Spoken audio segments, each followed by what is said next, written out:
Chapo said you were dead. I'm not dead. Although I did sleep in your freezer for a few days. Today on the show?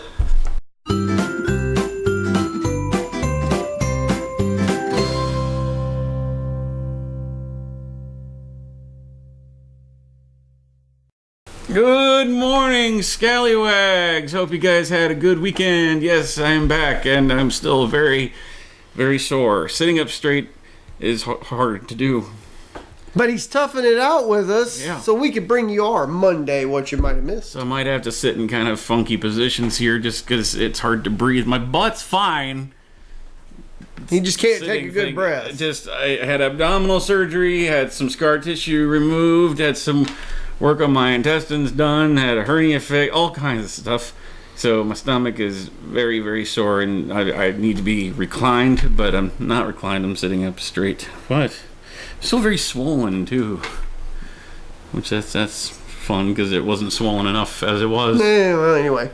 But hey, we got what you might have missed. That's right. We're gonna kick it off with some drunk birds up in Minnesota. Birds in Minnesota are really flocking up on the fermented berries, according to the police city of Gilbert. They're flocked up. They are flocked up. We love you, Huffington Post.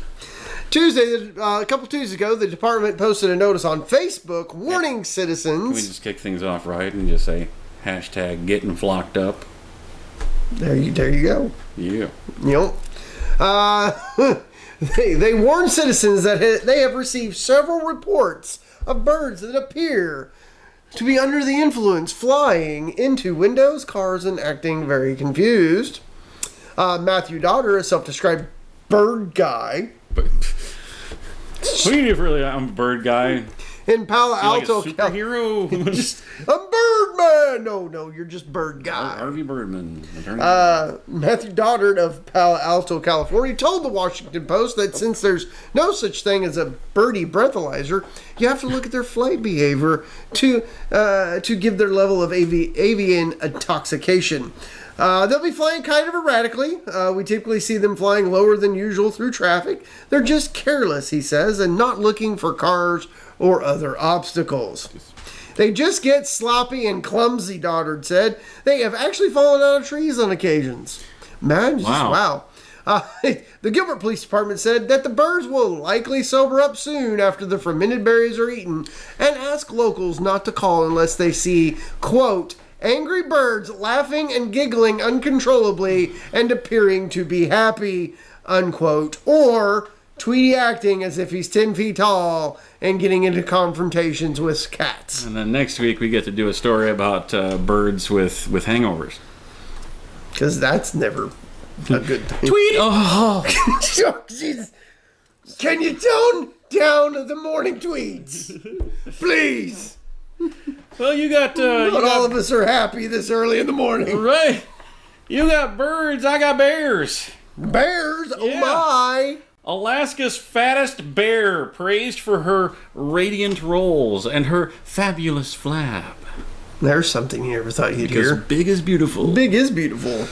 In Anchorage, in an Alaskan clash of tubby titans that has become a social media sensation, a shaggy brown and possibly pregnant mother known as 409 Beadnose, that's a heck of a name, Formula 409 Beadnose, was crowned on Tuesday as fattest bear of 2018. Woo, look at them curves. Work it, girl.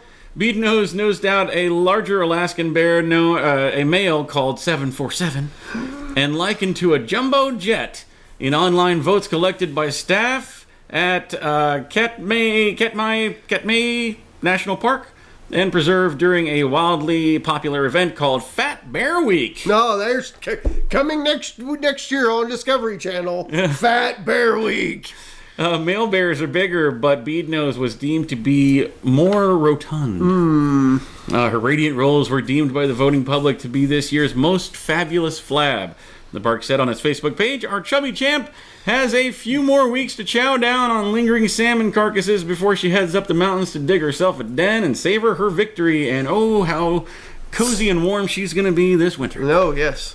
Katmai, which hugs the mountainous Gulf of Alaska coast, is known for its massive salmon chomping residents. October, the month before bears go into their dens to hibernate, is when the animals work the hardest to build the body fat they need to survive for the winter, and she's been working hard. Now, it's a shame you decided not to do your other story. Which one? Because that's the Gulf of Alaska coast. Yeah. There was another story about the hurricanes heading up that direction, shaped like a penis, and well, there's been too many penis stories, so we didn't go with that. Fat bears, Just fat bears. fat bears. That's right. Big old fat bear. You want to go to the next? BJ got eaten by the bear. Well, at least BJ didn't get married to this chick. Just reference the 70s, you know. All of the 70s. A novelist penned How to Murder Your Husband. Murder. Murder. Murder. Hashtag murder. Yeah. How to Murder Your Husband essay charged with husband's murder. Imagine that. Last week, police in Portland arrested 68-year-old Nancy Crampton Brophy. Yes, Nancy Crampton Brophy. She is charged with the murder and death of her 63-year-old husband, Chef Daniel Brophy. Brophy. Crampton Brophy is a self-published author of romantic suspense novels, many featuring chiseled ex-Navy SEALs, books with rugged men, strong women, and good stories, she touted on her website. But in 2011, for a blog called See Jane Publish, Crampton Brophy wrote an essay titled How to Murder Your Husband. As a romantic suspense writer, I spend lots of times thinking about murder and consequently about police procedures, she said. As a writer, I spend lots of time thinking about murder. Murder. After all, if the murder is supposed to set me free, I certainly don't want to spend any time in jail. And let me say clearly for the record, I don't like jumpsuits and orange isn't my color. The essay described... black. It is, right? The essay described a range of possible motives for murdering a husband, ranging from avoiding the financial hit of a divorce to infidelity by a lying and cheating bastard, and even the possibility that the wife is a professional contract killer. Because don't you know, murder. It also weighs the pros and cons of different methods. She warned against committing the crimes of passion, however. Most of the time, there's a trial that leads directly to you. Each type of murder leaves clues. A crime of passion does not look like a stranger was involved. I keep picturing like the trailer for some movie or whatever, being like, a man hunted for murder. Murder. But I don't want to worry about the blood and the brains splattered on my walls. The what? The blood and the blood and brains. the brains. Hashtag the blood and the brains. That sounds like a really... Like your boss. Blaine. No, I'm not trying to murder my boss. I don't want to worry about blood and brains splattered on my walls, and really, I'm not good at remembering lies. But the thing I know about murder is that every one of us have it in him, and him or her when pushed far enough. Consequently, Crampton Brophy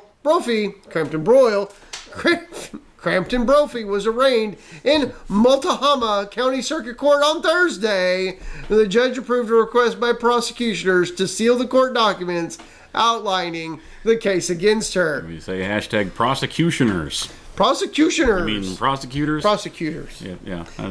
Prosecutioners. Prosecutioners. I'm going to prosecutionate you. All the prosecutionates. You know, there's some weird things that happen. There are weird things that happen. Out in My speaking, rural apparently. areas. You know, This one's from down south. Yeah. Not too far away from here, just down in Arkansas. There's a hole. There's a hole in the ground. Is it Mel's Hole? That's it. Mel's Hole. That you referenced an episode from season 1. Yeah. Going back to our 13 weeks little series we did a while back. Never again. Yeah, never again. But anyway, so this hole had a fire.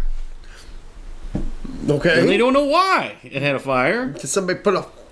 But they figured out one thing at least that didn't cause the fire. Well, that's good. Well, we didn't start the fire. It was always burning. since the world's been Just turning. keep referencing 80s. We didn't like it, but we're trying to fight it. So just all 80s all the time today on the I got show. old references today. Anyway, Satan has been ruled out as experts puzzle over mysterious flaming pit in Arkansas. I thought you said Satan was an expert in. Well, he is an expert in fire and holes and stuff. Brimstone and Could it be Satan?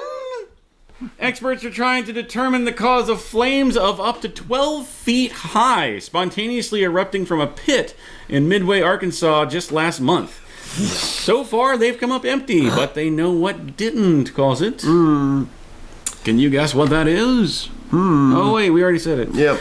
Let's see. County Judge Mickey Pendergrass told Arkansas Democrat Gazette, as far as the spiritual Satan goes, we've ruled that out. Good on him. He didn't come up with his stick and stick his pitchfork in the ground and blow out that hole. I'm so glad. Just blew the hole right out. Yeah. The fire burned for about 40 minutes back on September 17th from a hole believed to have been made by animals.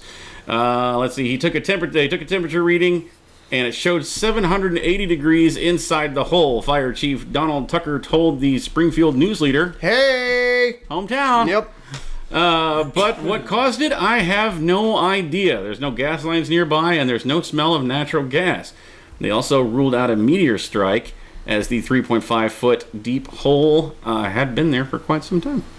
Somebody poured gasoline and just lit it on fire. Weird fire. With weird fire. I got fire shooting Got up. fire. Fire from below. Well, we go from weird fires to weird laws. This Virginia doesn't want you trick-or-treating if you're too old. It's just wrong. It's totally wrong. Like Halloween somebody like revelers. Country Time Lemonade needs to get on this. Right, yeah. Halloweener. God, I cannot talk today. Halloween revelers in Virginia are being warned of the holiday's unusual rules, including the potential jail time for trick-or-treaters over the age of 12.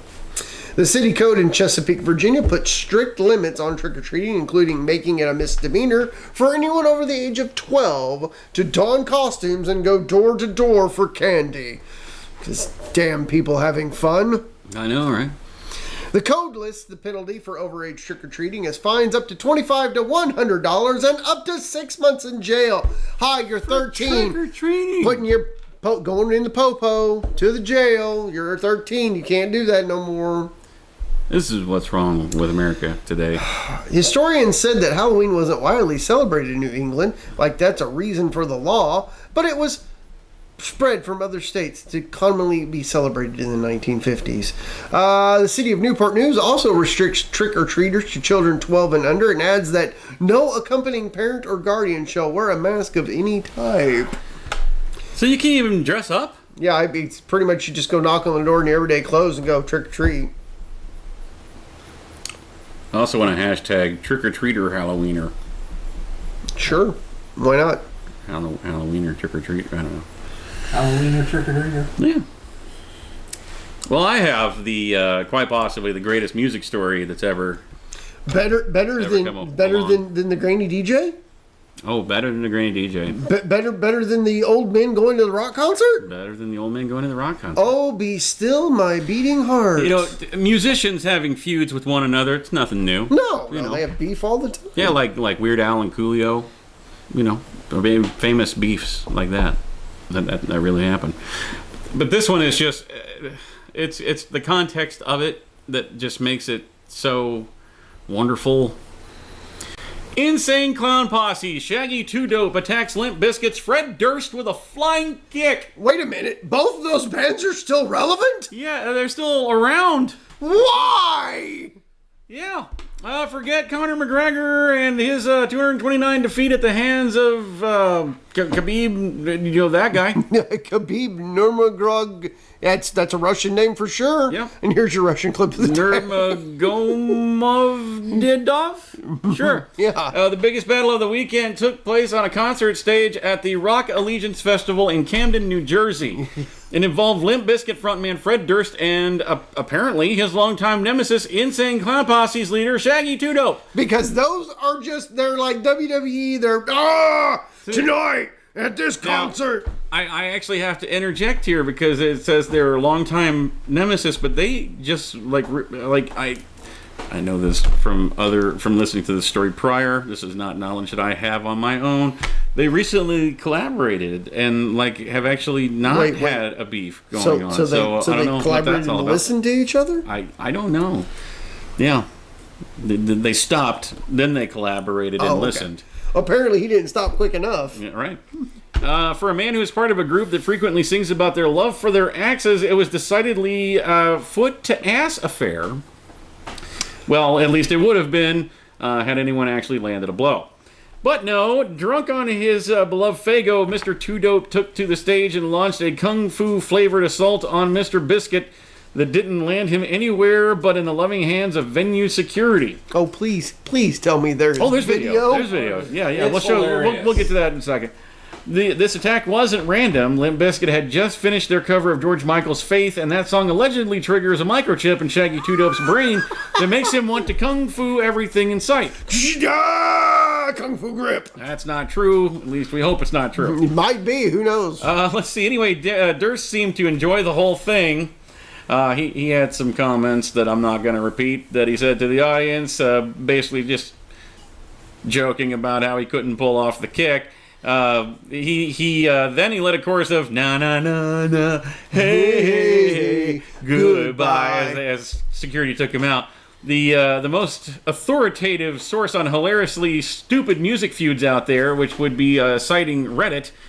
Newsweek reported on why Shaggy Two Dope was motivated to launch his assault in the first place. They basically said, well, it all started 20 years ago when ICP was trying their hardest to sell out. They performed at Woodstock, and after that was told Fred Durst wants to meet with you. They had no idea who he was. I guess Fred Durst was a mega superstar and egoed out on them hard, like wouldn't look at them or anything while he talked to them. He invited them on the Family Values tour with Korn and all those bands. Then at the last minute, he kicked them out of it. Yeah. They were going on this huge festival show, Monster sponsored together, and I'm assuming that he was kind of a prick again. Imagine that. And Monster turned these men into monsters. God, I want one now. Here's the video.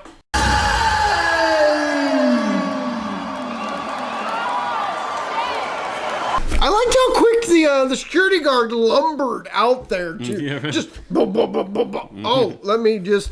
He barely tapped him. I mean, my God, he was close enough to Fred Durst to maybe. Well, I mean, the ICP are notoriously smell his like chocolate huge. flavored hot dog water. His chocolate starfish and yeah. Whatever it was. Chocolate starfish and hot dog flavored water. Yeah. I don't know why you'd want to smell that, but I hate both those bands. But I mean, I guess just they are notoriously a huge pro wrestling fan, so maybe he thought it wasn't supposed to actually hurt him. Vince McMahon, are you watching? You need to sign that guy. Yeah, I mean, it was a pretty good kick. Yeah, I mean, he got some good air. Yeah, definitely some good. So hey, you got something we might have missed? Drop that in the comments below. Continue to follow us across all of our social media platforms like the Facebook, the Instagram, and the Twitter. Yes, indeed. Make sure you guys continue to comment, like, share, and please subscribe. Chapo, would you reach over there and grab one of those lovely shirts of ours, please? Shirts? What do you mean shirts? We have merch. What? That's right. You can get yourself one of these. Yay. This is our Show the T-shirt. You can get it by going right there. Oh. Yeah, that's our Facebook page. Yep. Yeah. This is the short sleeve, the show T-shirt. The long sleeve, festive holiday colors. The long sleeve will look something like this, and they're so comfortable. And Chapo's got it right. This is the orange for the Halloween. The Halloween, the Halloween shirt. But all you have to do is just send us a private message there on our Facebook page, letting us know 3 things: what size of shirt would you need? What color of shirt would you need? And what color of text would you need? You don't have to get specific colors or anything like that. We've got a whole vast variety of them. The short sleeves are $20, long sleeves $22. You can also pick up one of our lovely hoodies for $25. You could have needed. I needed that. Pumpkin spice scented is $5 extra. We can do that. We're doing that? We could do that. I don't see why not. Just sprinkle a little on there. Are we giving out white person crack? Why not? For $5? Yes, we'll whore ourselves out for $5 additional. Sure. We'll see you tomorrow. Bye. Hi, I'm D. And I'm a rock star! And this is your Russian clip of the day.